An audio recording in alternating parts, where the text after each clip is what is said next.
बिस्मिल्लाहिर्रहमानिर्रहीम। अस्सलाम वालेकुम नाजरीन, मैं हूं मोहम्मद असलम। आप देख रहे हैं मेरा यूट्यूब और फेसबुक चैनल जिम न्यूज़। अल्लाह पाक से दुआ है कि आप जहां भी हूं खुश हूं, अल्लाह ताला आपको अपने हिफ्ज़ो अमान में रखे।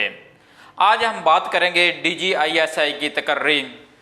बहुत ज़्यादा जो उस पर बातें हो रही है, मीडिया पर भी जो है बातें हो रही है, जो मुखालफिन हैं वो भी बहुत ज़्यादा जो है बातें कर रहे हैं। इसी हवाले से वज़ीर आज़म इमरान खान जो है उन्होंने एक कैबिनेट की मीटिंग ली है। उसमें उन्होंने बिल्कुल उसी तरह जिस तरह वो पहले कहते हैं कि घबराना नहीं, वज़ीर आज़म इमरान खान ने उस पर खुलकर बात की और उनका कहना था कि मेरी ये ख्वाहिश थी कि जो DGIS जनरल फैज़ हमीद हैं वो कुछ या चंद हफ्तों तक जो हैं यहाँ काम करते, ताकि अफ़गानिस्तान की जो सूरत हाल है उसको वो बहुत अच्छी तरह जानते हैं, ताकि जिस तरह के चैलेंज हैं उनको निपटने के लिए जो है मेरा इरादा था कि जनरल फैज़ हमीद जो है इस पर जो है अभी तक काम करते और ये जो चैलेंज हैं इनको बेहतर से बेहतर तरीके से जो हैंडल करते, ताकि जो नए DGISI है जिनका ISPR की तरफ से जो है प्रेस रिलीज जारी की गई थी, वो अभी तक जो हैं इस पोस्ट पर आएंगे, लेकिन वो बहुत अच्छे हैं, कॉम्पिटेंट है, काबिल हैं, ईमानदार हैं। लेकिन उनका कहना है कि वो नए आएंगे तो ये पहले 2-2.5 साल से काम कर रहे हैं, ये इस सारे प्रोसीजर को जानते हैं। इसलिए मेरी ख्वाहिश थी कि इस तरह की जो जनरल फैज़ हमीद हैं ये अभी तक कुछ दिन या चंद हफ्ते जो हैं मज़ीद जो काम करते, ताकि मज़ीद जो हालात अफ़गानिस्तान के उसमें कुछ बेहतरी आ जाती। इसी हवाले से चीफ ऑफ आर्मी स्टाफ की जो है वज़ीर आज़म पाकिस्तान इमरान खान से तवील जो है मुलाकात हुई है और वज़ीर आज़म इमरान खान ने खुलकर कैबिनेट के अंदर ये कहा है कि जिस तरह के सिविल और मिलिट्री तल्लुकात इस दौरे हुकूमत में है, इस तरह के पहले कभी भी नहीं देखे। किसी किस्म का कोई टकराव नहीं है, बहुत खुशगवार मुलाकात हुई है, बहुत अच्छे तल्लुकात हैं हमारे आर्मी के साथ और बिल्कुल जो घबराने की है वो बिल्कुल ज़रूरत नहीं है। उनका कहना है कि जनरल फैज़ हमीद जो है वो भी एक बहुत अच्छे ईमानदार जो हैं जनरल हैं और दूसरे जो जनरल नदीम अंजम जो हैं जो अभी DGISI का जिनका नाम आया है तो वो भी बहुत जो ईमानदार हैं। लेकिन मेरी सिर्फ इतनी ख्वाहिश थी कि वो पहले 2-2.5 साल से काम कर रहे थे और इस तरह वो अभी थोड़ी देर तक कंटिन्यू रखते, ताकि जो इस तरह के चैलेंज हैं उनको निपटने के लिए वो पहले इस काम कर रहे हैं और वो इन चीज़ों को जानते हैं।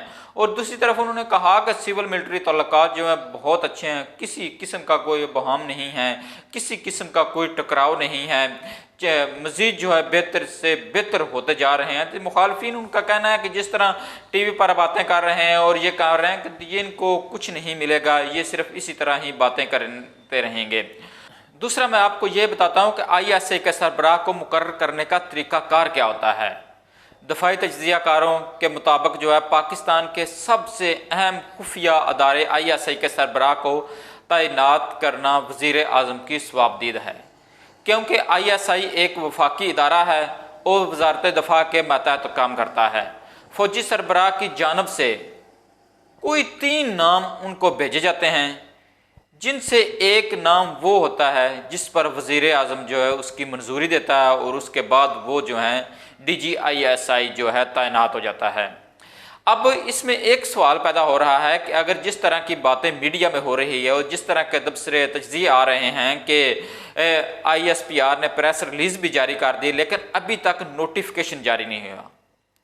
कल को यही होता है कि अगर यही नाम जो आते हैं और उनमें से जो DGISI के लिए जो मेजर जनरल जो नदीम अंजम है उनका नाम आता है, अगर वज़ीर आज़म उसकी बजाय किसी और नाम की मंजूरी दे जाते हैं तो ये ट्रांसफ़र और पोस्टिंग जितनी भी है ये सारी जो है इसमें गड़बड़ पैदा हो जाएगी और गड़बड़ पैदा हो जाएगी और जिससे जो पहले बातें हो रही हैं उसमें भी कितनी सदाकत आएगी और ये तमाम चीज़ें जो हैं अब इस पर भी बातें हो रही है और इन चीज़ों को जो है मद्देनज़र भी रखना चाहिए। और जो DGISI के सरबराह की तैनाती है ये जो है वज़ीर आज़म की सवाबदीद होती है, वो जिसका चाहे नाम फाइनल कर सकते हैं, ताकि पाक फ़ौज की तरफ जे उनको जो 3 नाम भेजाते हैं DGISI के सरबराह के लिए और उनमें से एक नाम जो है वज़ीर आज़म की सवाबदीद होते हैं वो उसको मंजूर करता है और उसके बाद वो DGISI तैनात हो जाते हैं।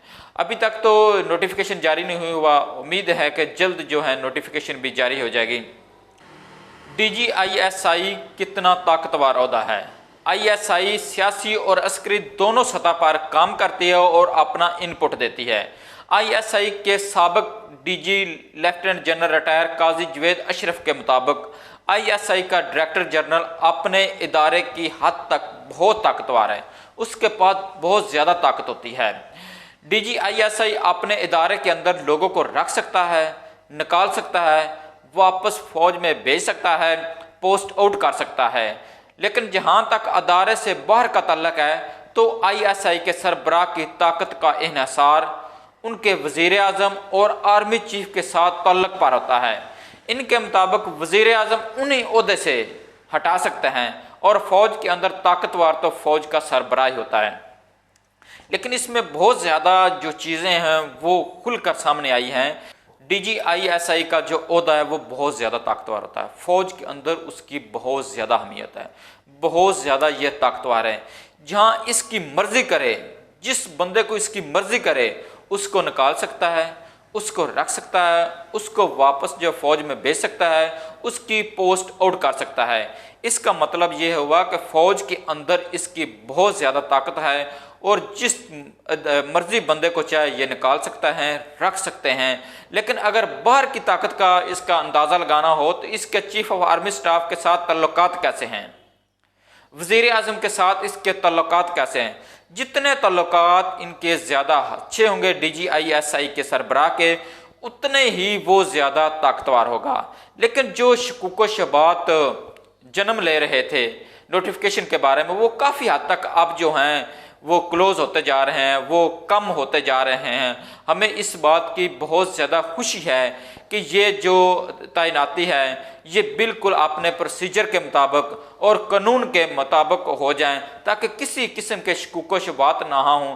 ताकि टीवी पर तो इस तरह के तबसरे जो अब होने शुरू हो गए हैं और ख़ास करके जो मुखालफिन हैं, ऑपोजिशन है, वो इन बातों को बढ़ा चढ़ा कर जो हैं बयान कर रही हैं, वो एक दूसरे के मुखालफ करने की भरपूर कोशिश कर रही हैं। लेकिन वज़ीर आज़म इमरान खान, उनका कहना है कि आपने घबराना नहीं, ये तमाम काम जो हैं बड़ी खुश असलूबी के साथ हो जाएंगे, ताकि सिविल और मिलिट्री तल्लुकात बहुत अच्छे हैं, किसी किस्म की कोई रुकावट नहीं है। ये तमाम जो काम है, ये तमाम जो तैनातियाँ हैं बड़ी खुश असलूबी के साथ हो जाएंगे। अगर आपको ये मेरी वीडियो अच्छी लगी है तो मेरे चैनल जिम न्यूज़ को सब्सक्राइब करें, मेरी वीडियो को लाइक करें, शेयर करें। मिलते हैं किसी और अच्छी और मालूमाती वीडियो के साथ। पाकिस्तान जिंदाबाद।